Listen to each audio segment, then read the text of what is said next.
Hello and welcome to Tough Pigs at 20, a Muppet fan podcast from TOUGHPIGS.com. This is the series where we're looking back on the past 2 decades of the website for Muppet fans who grew up, featuring interviews with the writers and artists who helped make it happen. Our guest today was the very first Tough Pigs writer, which makes sense because he founded the whole website. He would go on to create the gargantuan Muppet Wiki and the epic Dark Shadows Everyday blog. Tough Pigs literally wouldn't exist without him, and we are extremely pleased to welcome Danny Horn to the podcast. Hi, Dad. Hello, how are you doing? Good. Thanks for joining me.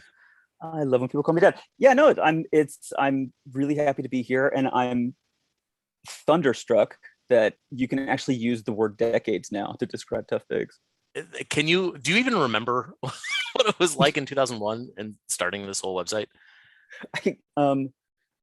Yes, I do. There were some memorable things that happened in the first couple months. We don't have to talk about that right now. No, that is definitely on my list of things to talk about. But yes, we can get into the current events of 2001.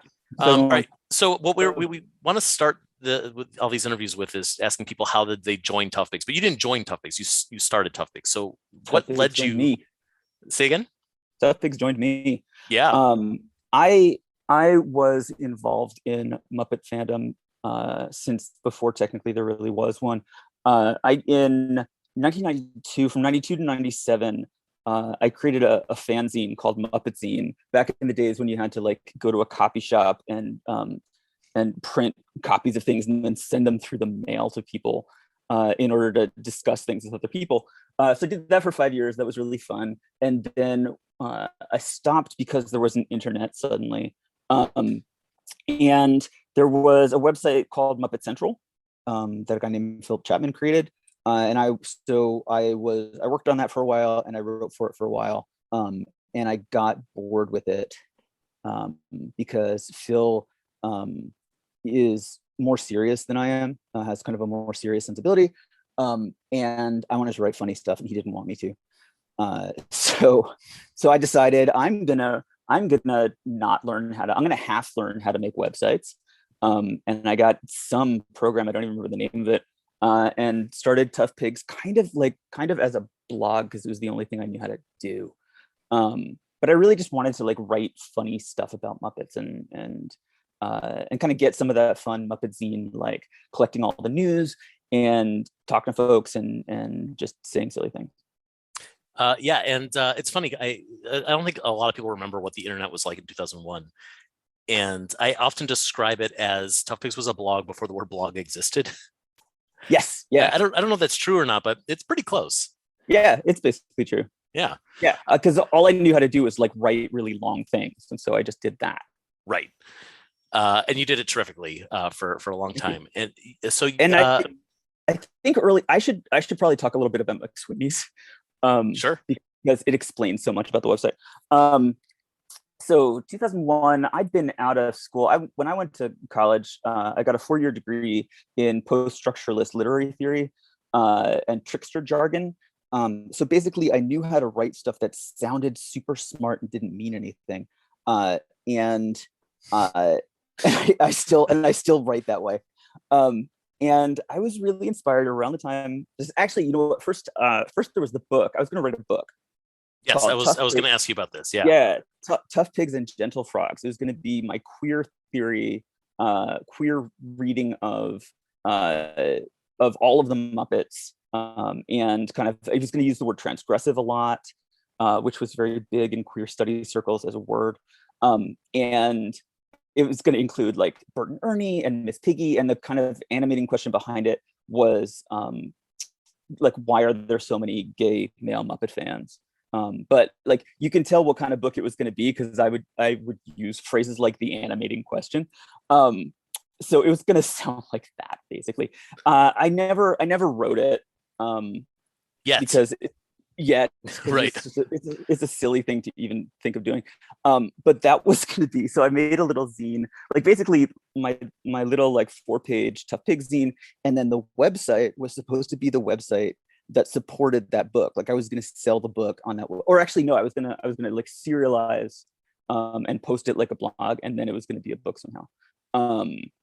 And so because it was this like literary theory, lit crit style talking about the Muppets, I decided that I wanted to emulate McSweeney's and Dave Eggers, who I don't know if anyone even knows like what McSweeney's is anymore. They should. I mean, it still exists. People can go to the website and go and look it up. It's like intellectual and pretentious, but also has a sense of humor and is weird. And I really liked it in 2001. And I didn't know how to make a website that had colors in it, because I was really, really bad at making websites and I had no design skills. So I thought, okay, easy. This is what I'm going to do. I'm going to make a completely black and white website. So McSweeney's is like, it's set up as if it's like this old time thing with like 2 columns and a lot of headings. And the headings are like long sentences with a period at the end of it. Yeah, it's basically so like 1800s Wall Street Journal style. Yeah, I think. Yeah. Mm-hmm. And has like these little like the illustrations are black and white with a lot of cross hatching, very realistic style. And so I was like, okay, well, that's how I'm going to make this website. I'm going to call it Tough Pigs, the website for discriminating doll wigglers, with a period at the end of it. And like this, and it was like a left navigation and all it was like news period, my week period. I was really into it. And I asked Chris Migliano, who, you know, is still making designs for the site. And who like, I started working with him on Muppet Zine because he drew like really funny cartoons from Muppet Zine. So I told him like the 2 illustrations I really wanted was a realistic looking pig, wearing like on all fours like a pig is, with lots of cross hatching, and with like a blonde wig on and a string of pearls, and then like satin gloves and high heels, but it's just like a pig like with this stuff on. Right. And that was the mascot of the site. That was the Tough Pig. And then the other one was just a frog, like a bullfrog, sitting on a stool, a high stool with a banjo next to it. Lots of cross hatching. So that one, really that one was it ended up being a frog with a fedora and the news hat and the microphone. Oh right, did we not do the banjo one? I don't know, but either way, like they're hysterical, and that explains a lot about the style, because those 2 pictures don't really fit Smig's style. We'll have to talk to him about that when we interview him for this show. But but I didn't know that he was emulating that McSweeney's style. I specifically demanded that we do that. I thought it was hilarious. I had so much fun with it, and it covered for like the fact that I seriously didn't know how to do graphics at all. I wish I remembered the name of it wasn't Dreamweaver. I tried Dreamweaver, and because someone made me, and it was so complicated I had to stop. And so I used like whatever the simplest version of making. This was like before Squarespace, before that stuff was online. You needed actual like software to make a simple website. Right. This was like back when people were using like GeoCities to build their websites. Yeah. So I was a pioneer. And so then that explains like the very long-winded. So the stuff I had really a lot of fun doing was these really long-winded, pseudo-intellectual, kind of deadpan, sarcastic, very long articles about very silly things. Yeah, and you were totally successful at it, because still people go back and talk about, like, when people talk to me, the diehard fans talk to me about like the greatest stuff that ToughPigs has ever done. It's nothing that I did. Like, they're going back and they're looking at your articles and like quoting, you know, some of those. Well, and we'll get to some of the more popular ones in a minute. But I do want to go as far back as I can. Now, in 2009, we redesigned the website and we pushed it from whatever format, whatever it was on. It was on Blogger. I don't know what you used before that, but we moved it from Blogger to WordPress, and in doing that, a lot of stuff had to be moved over manually, especially the oldest stuff from the old website. The oldest article that I could find that you wrote was from August 16, 2001. The article's titled "Merger Go Round," or "How I Learned to Stop Worrying and Love My Beaker Doll." It was about the EMTV buyout of Jim Henson Company and the Muppets. You're also showing off your excitement. It's such a time capsule. You're showing off your excitement for all the recent and the upcoming Muppet projects, which included, first of all, the first ever made Beaker doll, which didn't realize it took them until 2001 to do that. The Muppet Show's 25th anniversary, Muppet Race Mania, Moppetop's Shop, The Hoobs, Construction Site. You were really excited about those shows I've never seen. You've ever seen Muppet Top Shop? Muppet No, Top Shop never. is very No, good. never got around to that one. It's The super Muppet, cute. the Muppet movies and some episodes of the Muppet Show were coming to DVD for the first time. Very exciting. And Muppet Fest was on the horizon. Uh, but you start the article by saying something along the lines of, you may have noticed there's not much talk on Tough Pigs about EMTV. And that makes me think that Tough Pigs has been around for at least a little bit by the time that article came out. So I don't know if you remember what the first thing you wrote was. And Oh gosh, I didn't move it to the site. I should have looked. I don't even know how I would find it out. But it must have been July or something. It wasn't that long before that. Okay, so we maybe only missed like like a couple of articles if we're lucky. You know what? Probably it was just it may not have been an actual article. It may just have been that like endlessly scrolling news page. Because I had a news page that was nuts, and my idea was just to make the whole front page was always going to be the news page, and so it was going to get like longer and longer and longer. And when stuff in the middle stopped being true, I would like take it out and replace it with something else. You know, when like the new season of something started, I would like take out the bit about like there's a new season coming up, and I would just replace it with something at the top that would say like here's the new season. Right. So, and there was a lot about merchandise because I did and do adore merchandise, and so that was probably the most important thing that I was really tracking. Sure. Yeah. Was the merchandise on that page. Yeah, and that also, just going back further, was I was a Muppet Zine subscriber back in the day, and it was literally the only way I could get my Muppet news.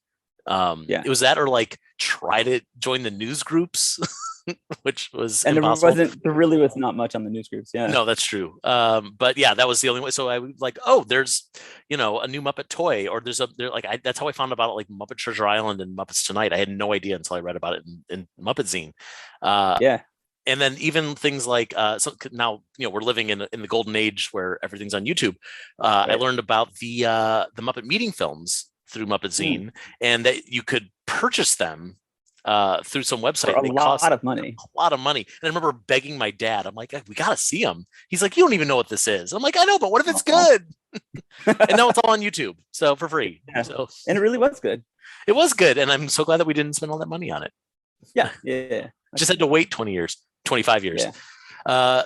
So I want to try to ask our guests what some of their favorite articles were. And I made a short list of things that I think that the fans have kind of glommed onto and kind of kept in their minds over the years. But I'm curious what you think some of your favorite Tough Pigs articles are. It's all my week stuff. Yeah. That was the thing that I really loved. Why don't you explain what my week is for people who might not know?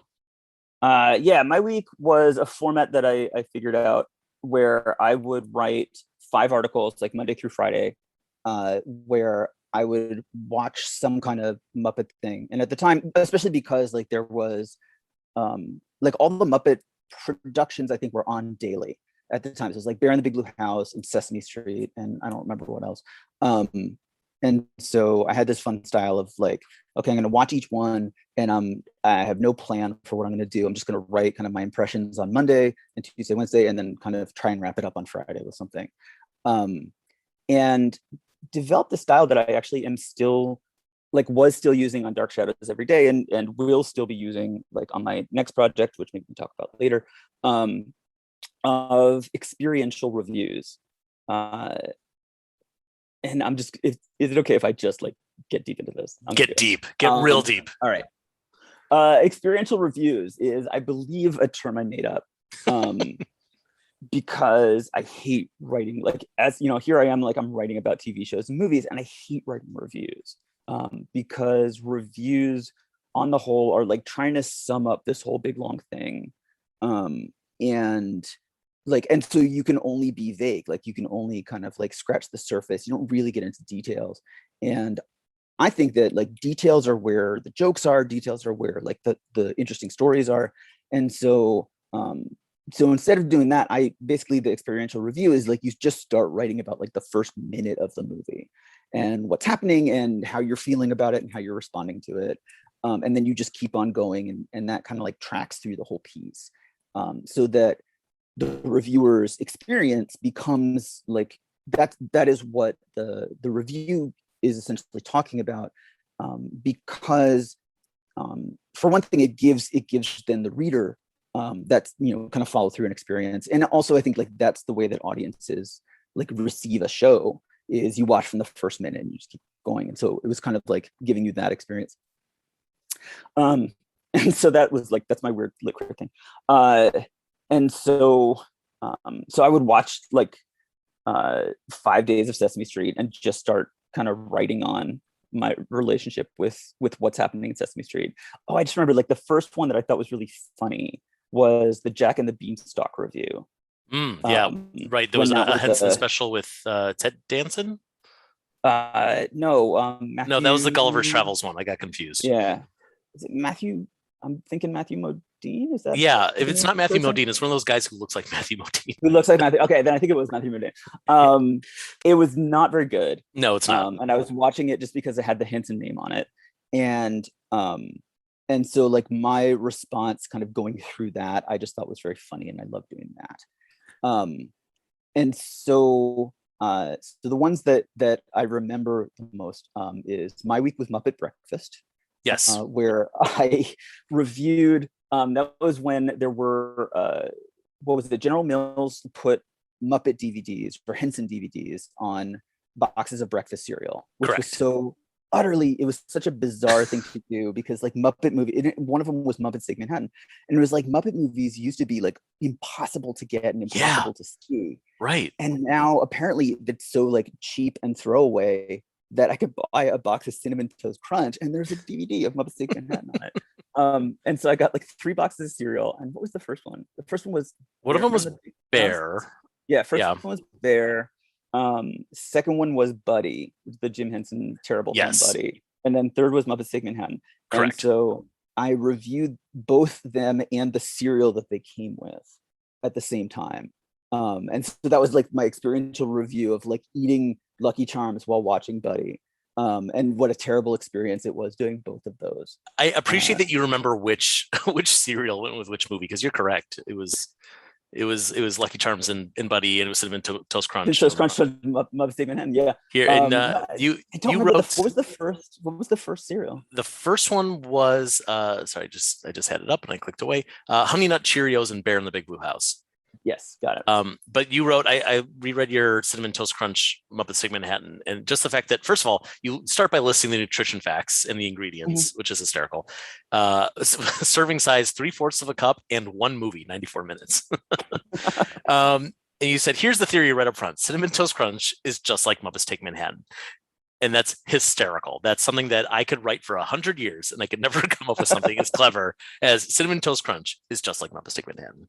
That's great. And then I explain it. Like that whole piece is about like what that could possibly mean. I think I just started with that sentence. I was like, how do I make that true now? Right. And follow through on it. That was the kind of journalism I was doing. No, that's great. That's good. Classic Tough Pigs. So as long as we're talking about my weeks, we have to talk about. Can I do? Oh, yeah, please. I have to just acknowledge one more. Absolutely. There was the set of my weeks that I did with Kynan.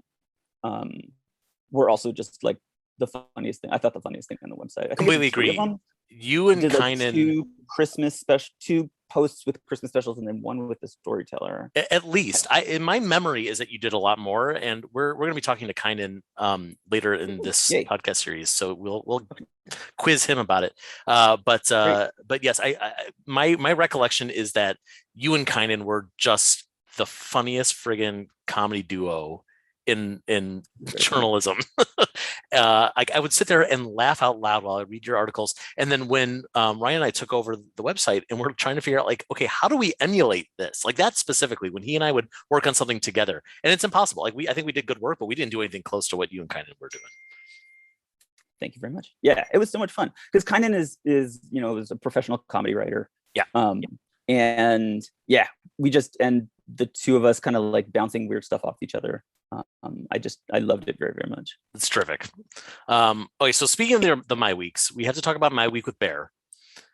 Yes. Yeah. Okay. Right. So let's do that. So My Week with Bear, for people who may not know, began on September 10th, 2001, on a Monday. Yeah. And I And watched an episode of Bear in the Big Blue House, and I wrote all about my feelings about it. Did I actually post anything for Tuesday? you did. Had I written that before? No.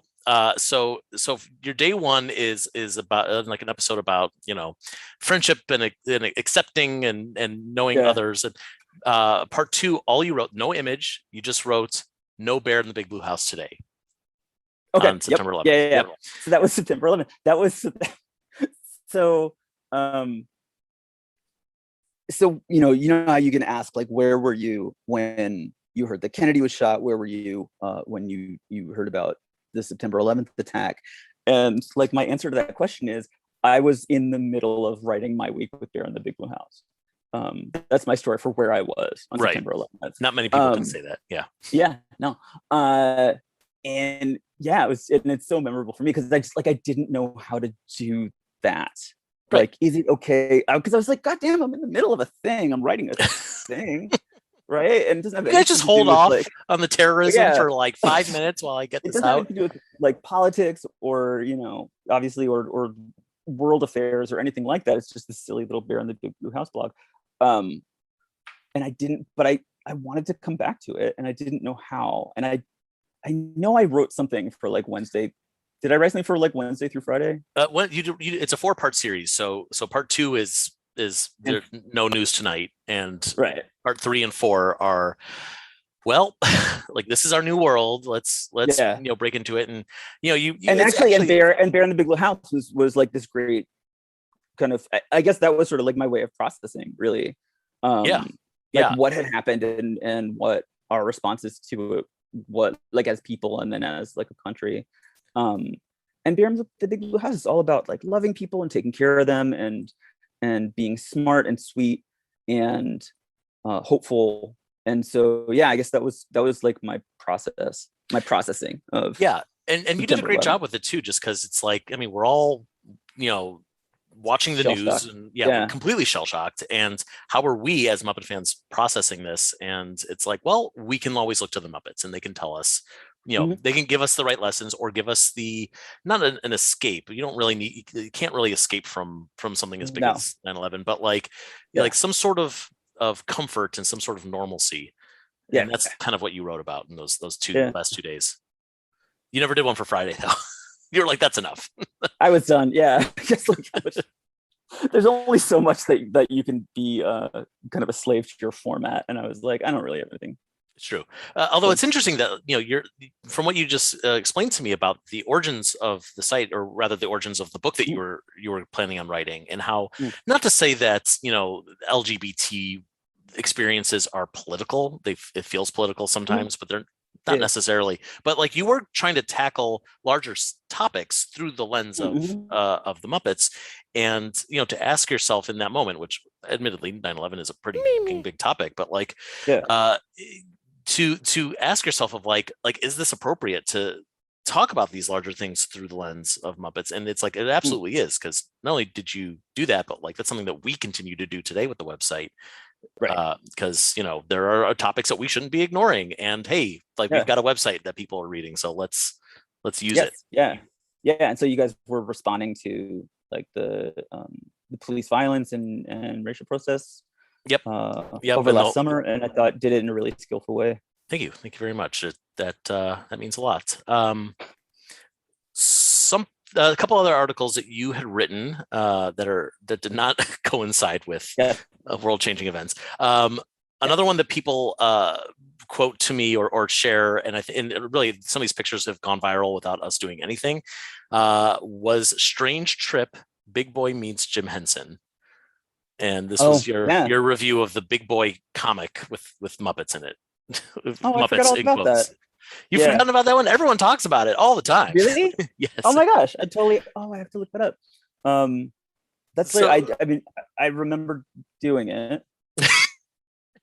So you obviously found this comic. Are you hoping for a story? Yeah. No, it doesn't need to be a story. We're just reminiscing. No, I must have gotten it from eBay. Yes. Okay.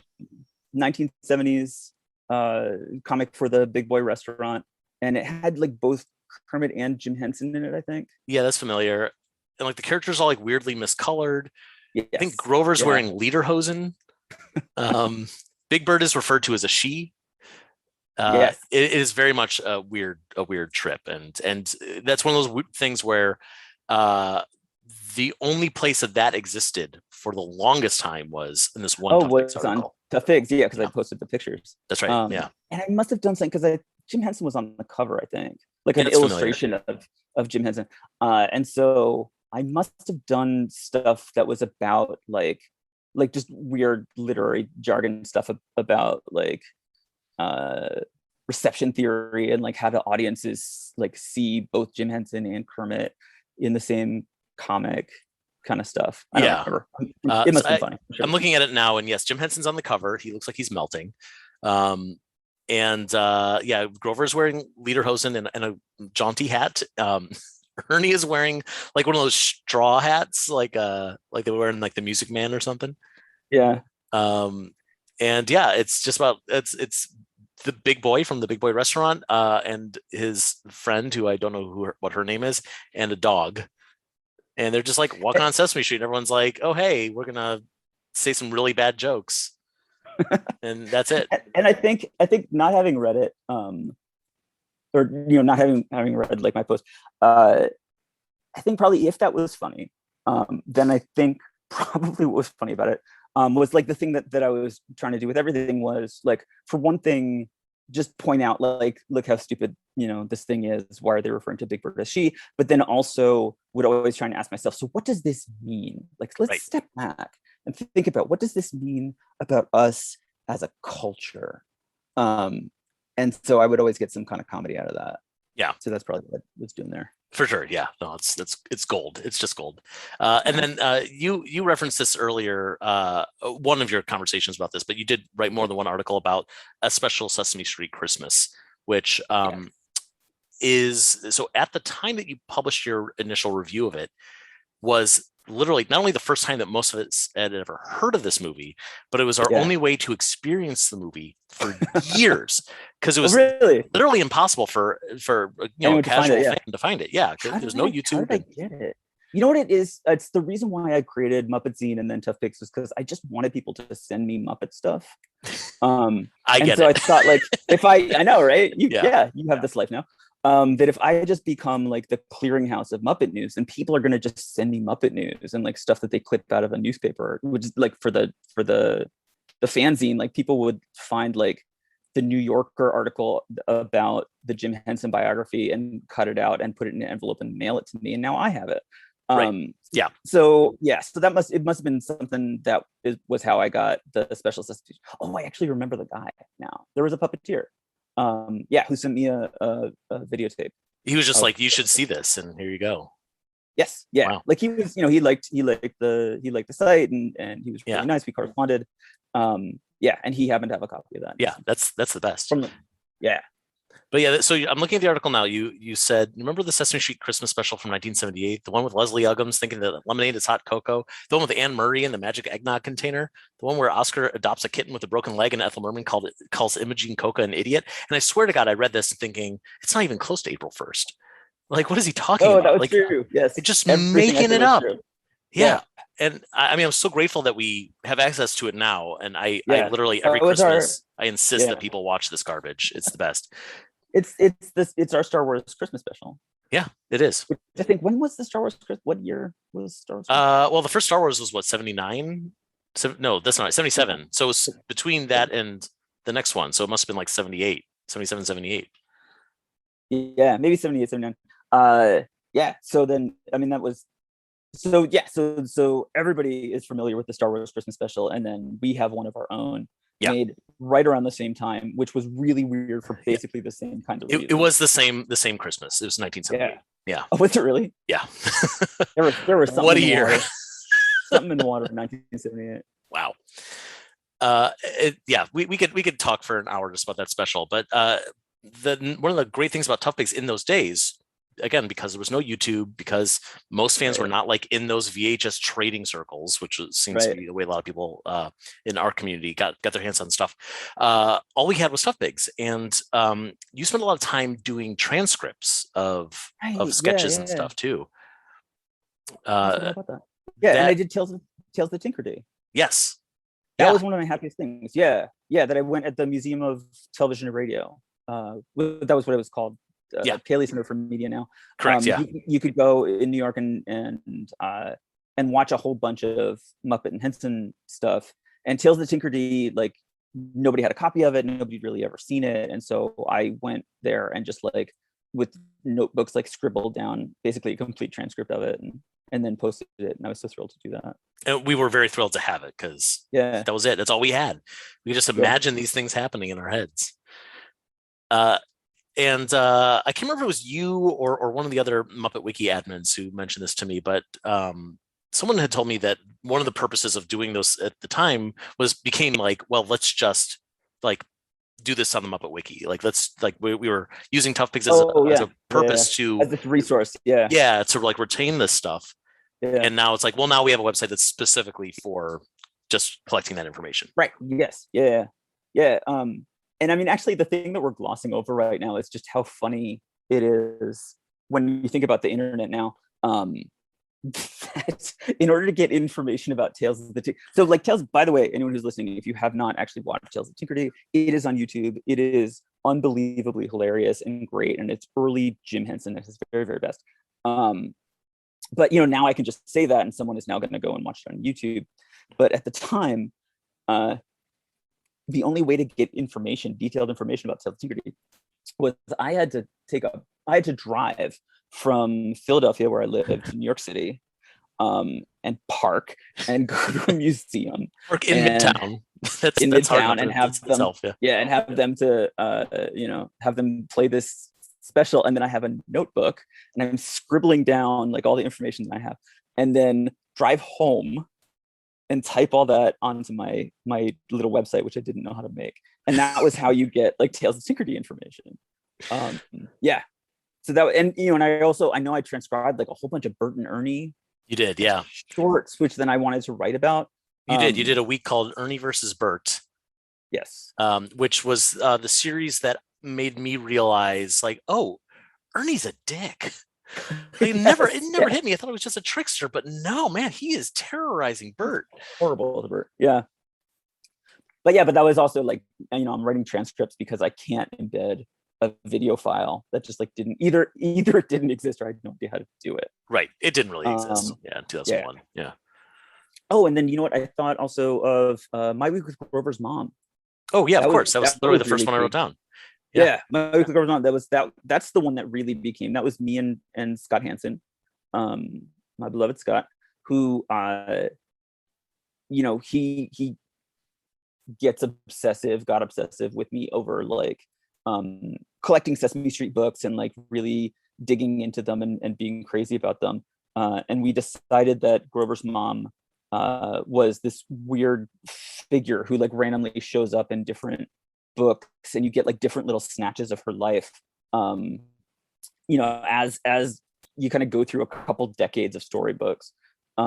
And so we decided that we were going to be like the investigative journalist. We were going to find every single reference to Grover's mom in any storybook, and then write a biography of Grover's mom as she lived through the decades, from her time growing up on a farm to like when she had her granny hair and glasses, and then like reinvented herself as sort of like sexy Mary Tyler Moore divorcee mom, going to the big city, which is Sesame Street. So and we got super obsessive over it and had so much fun writing it. It was one of those like 5-part My Weeks, and that definitely was a thing where like Scott and I then really were like the main two people who then went and started Muppet Wiki, because we were like, now we know all of these things about all these books and illustrators and stuff. We figured out who drew a whole bunch of things, and we need to put that information somewhere. And so then probably that more than anything became Muppet Wiki. Yeah, no, that totally makes sense. The only thing that's missing, and this is kind of the relationship nowadays between the Muppet Wiki and ToughPigs, is there's no commentary. You can't do commentary on a wiki, right? That's against their guidelines. So you can, like you said, you can list out the appearances and the illustrators and the writers, and share photos and stuff like that. But then what are you saying about it? All that stuff where you just want to wax poetic. We didn't like write the funny stuff about it. Yeah. Right. That's what we do. But you already did it about Grover's mom, so we're not doing that again. we can't add to your perfection of groversmom.com. 2005, Yes. you at me as a Tough Pigs reader noticed that you were not updating the website anymore, and it went about a year without being updated at all. So what were you doing in that time? Yeah. Oh, is that right? Oh, that's terrible. 2005. Well, Disney bought the Muppets in 2005. Didn't do anything with them. So that was the thing. Right. And so I didn't know what to write, but basically, and I was very unhappy at my job. A whole bunch of things happened in 2005. And that was the year that I got obsessed with wikis then. Definitely, like, it started Muppet Wiki in December 2005, with Scott and with, a whole bunch of people, Peter and Nate and Andrew Leal, and I forget who else was there at the very beginning. And the gang. You probably, yeah. Bunch of people. I was around, but I was not nearly as active as the rest of you guys. I can't take credit for any of that.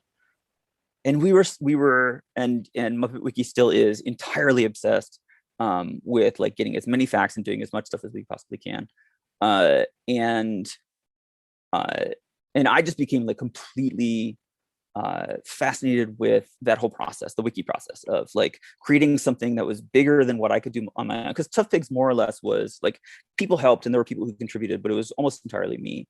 And then Muppet Wiki was something that like a whole group of people could come together, and I'm part of it, but that we're creating something that was like huge and insane, much bigger than we could do alone.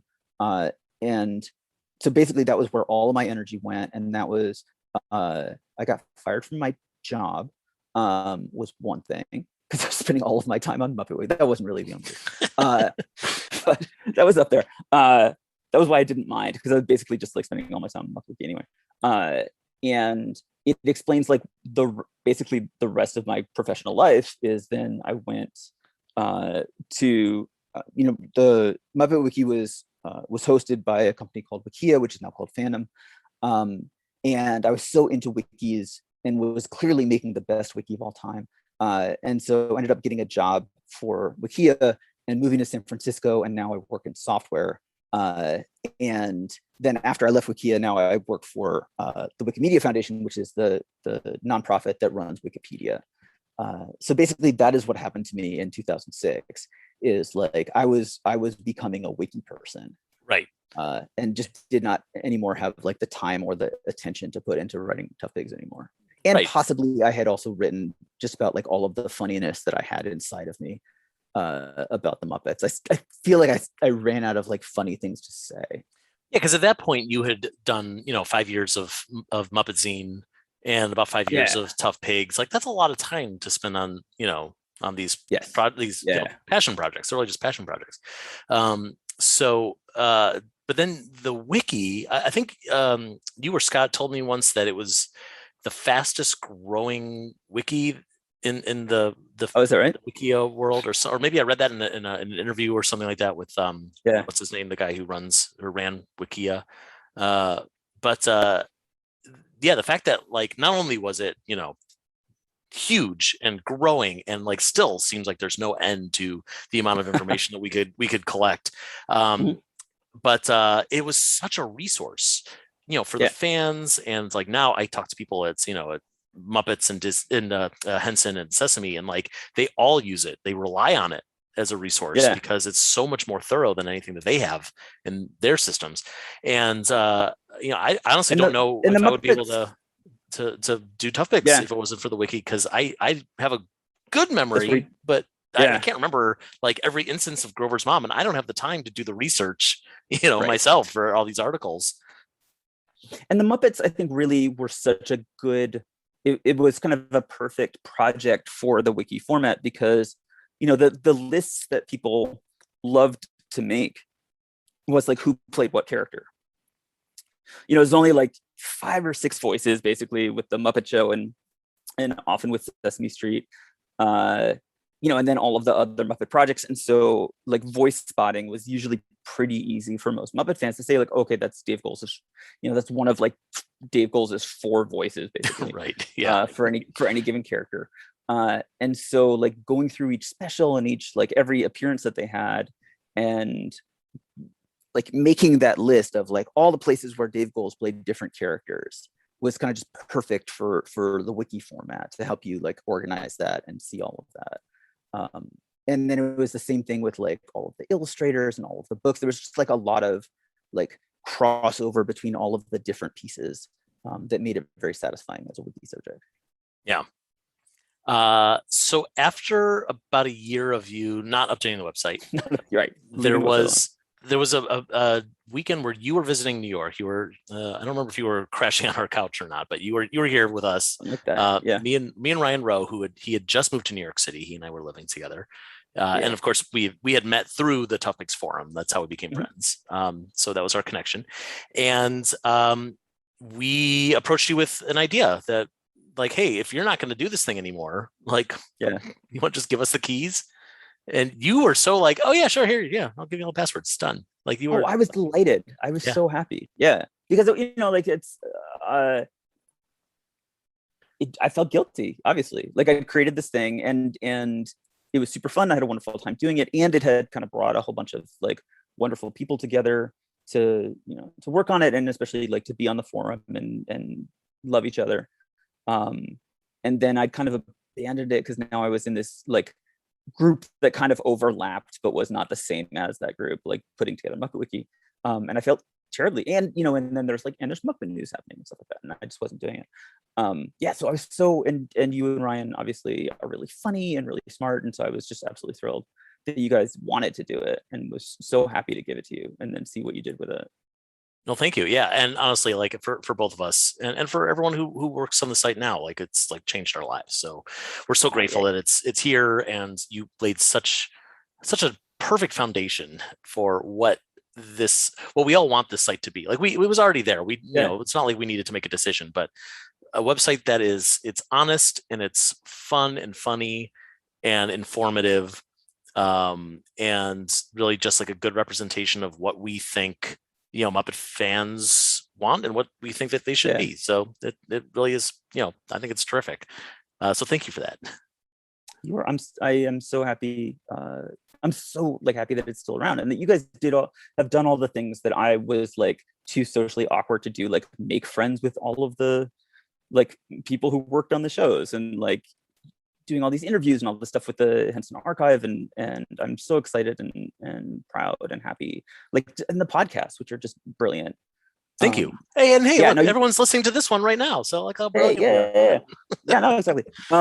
No, but like you guys did all this stuff that I wouldn't have done even if I kept going, and I'm so happy about that. Well, and I think a big reason for that too is Ryan and I realized pretty early on that we're not Danny. Like we're not as pithy as you. We're not as we're not quick in the same way, to say like, oh, hey, there's a cereal out. Let's do something that's genuinely hysterical about cereal. I mean, really, it's you didn't get a degree in post-structuralist literary theory. Obviously, let's say that was basically it. Yeah. But that kind of led us to say like, okay, well, what is our thing? What else can we do? Right. And I mean, we were lucky that we lived in New York, and we had these opportunities. And we got to meet people, and we got to say like, well, we could use this as an opportunity to like, get our hands on videos or merchandise or to get on set or whatever it is. And again, it was all that groundwork that you put together that also made us realize like, well, this is what we are, but this is also not what we are, and we need to fill those blanks somewhere else. And and you did. Sorry. No, please go ahead. All right, well, then I'll edit that out. We're just complimenting each other, and so you're great. Yeah, I think you're fantastic. All right. So, in the last 15 years or so, you know that you've had an open invitation to come back and do anything you want on Tough Pigs. We made that very clear to you, and you've only written a handful of articles for us. I made a short list. It's not really even worth like diving into, but like you wrote something about Jerry Nelson. You wrote something about Doctor Who. You did a My Week when you went to Japan, or did you go to Japan, or did you just get your hands No, I on went to Japanese Japan, merchandise? yeah. No, I went to Japan, yeah. And so Yeah. my week was Japan. It was really Yeah. fun. Yeah. That's great. The last thing you wrote for us was for our 15th anniversary 5 years ago. You wrote a retrospective about Muppet Zine. Yes. So now we're here back in the 20th anniversary, and we're relying on you to give us some that classic Danny content. Okay, I will try. Great, done. You heard it here first, folks. So aside from your Muppet life, your Muppet fan life, what keeps you going? Where's your creative outlets being poured into? I'm so glad that you asked. I am still doing like weird experiential reviews and trying to say smart things about stupid things. And so I just finished up a big project, and then I've got another one that I'm just starting. The one that I finished is called Dark Shadows Every Day. It's about the 1960s vampire soap opera Dark Shadows. And what I did was I wrote an article a day, kind of, about all of it was a 5-year show, and I wrote about like once the vampire shows up in episode 210, I wrote a post for every episode until the end. It was more than 1,000 episodes, and it's about Dark Shadows, but it's also about what it tells us about how television works, how narrative works, and serialized narrative. And it's about the 60s, and it's about a whole bunch of things. And so I really love doing that. And just finished it in April on my last post was the 50th anniversary of the last episode of the show. Incredible. Worked out brilliantly.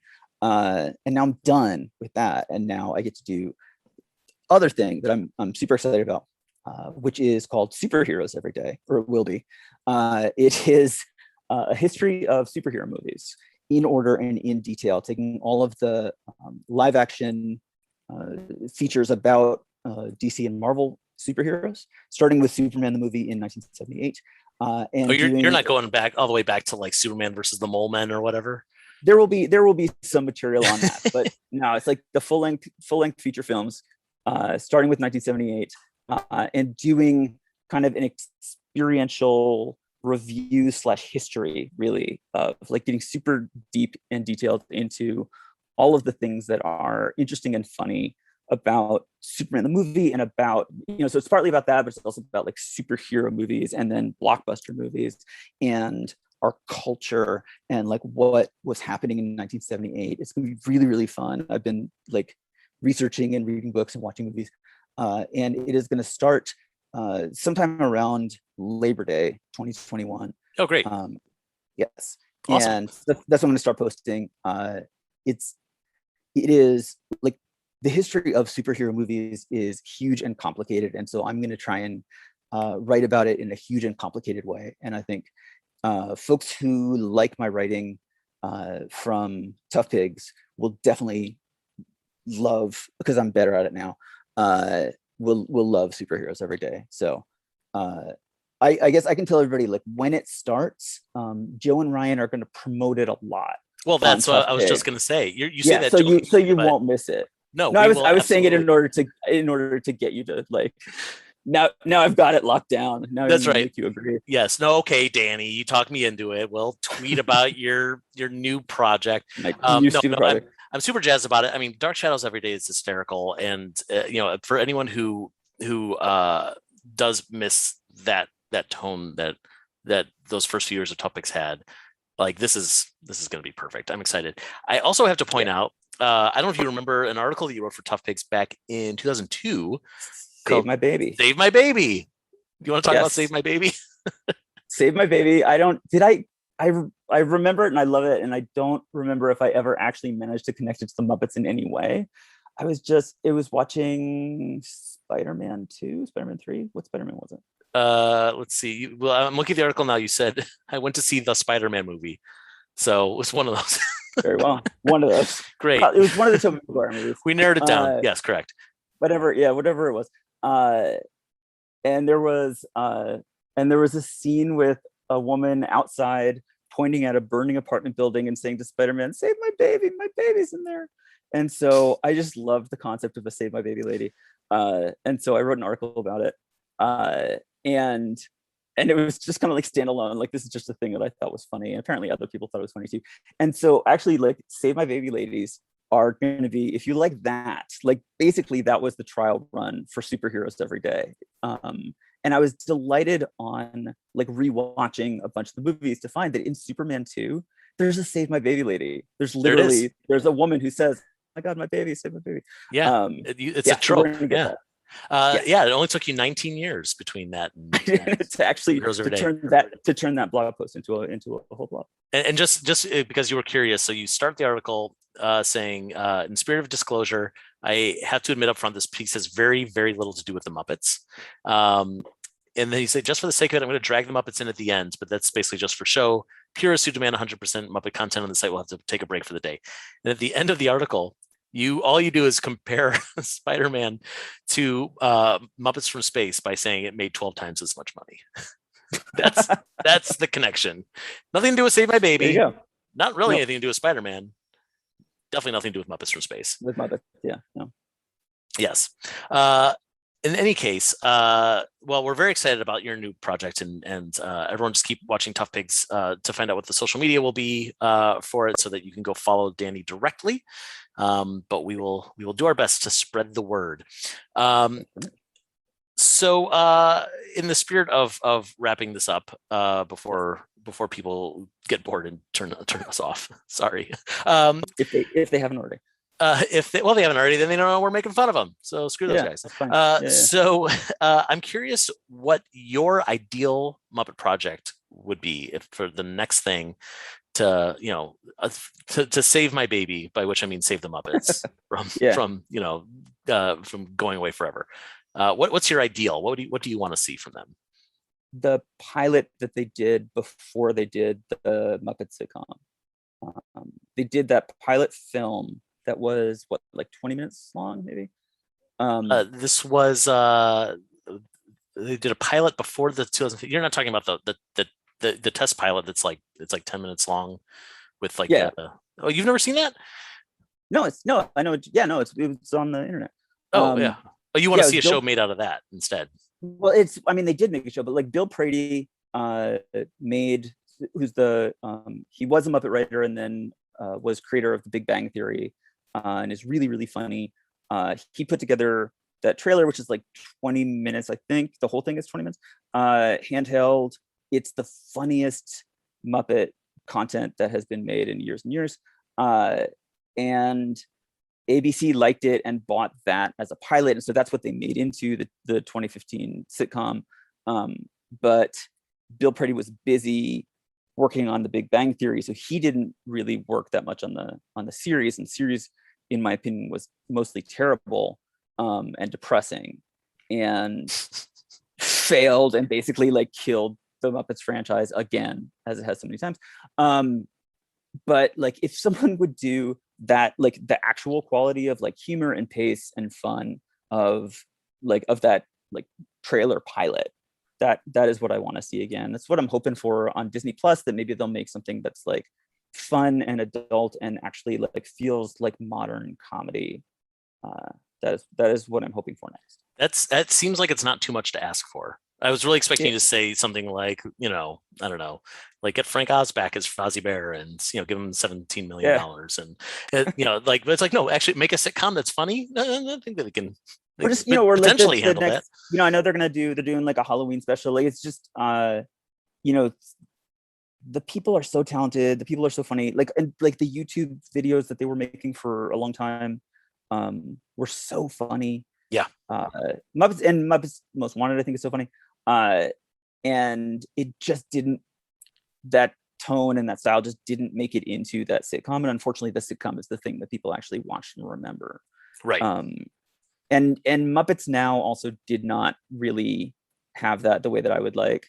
But they've got the people. It is possible to do that. And as soon as they start doing that, I think it will be really good for the Muppets. Great. I think that's a great suggestion. A very real suggestion. So well done.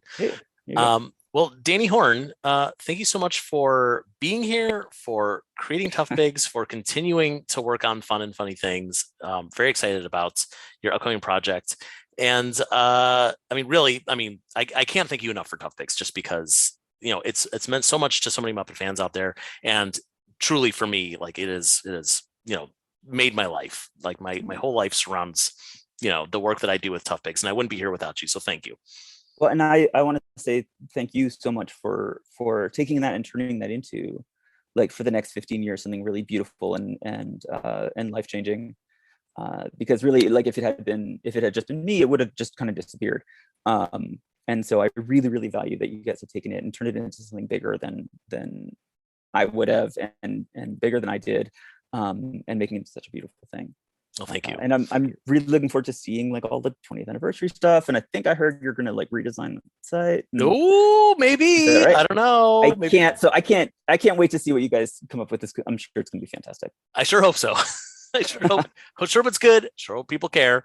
So to find out what we're going to do for our 20th anniversary, everyone make sure you're following Tough Pigs on Twitter and Facebook and Instagram and YouTube and stuff like that. We're also on Patreon if you like us so much that you want to throw us a buck or two.